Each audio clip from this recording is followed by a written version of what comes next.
patay tayo dito eh. Mga magkakaibigan to mga dito. Titignan natin kung kakayanin nyo to.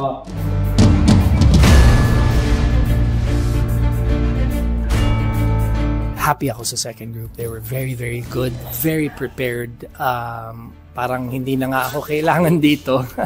Notes ko na lang ay pagdating sa stage presence. Yung performance presence.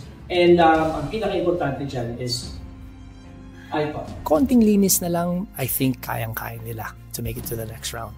Good job, girls.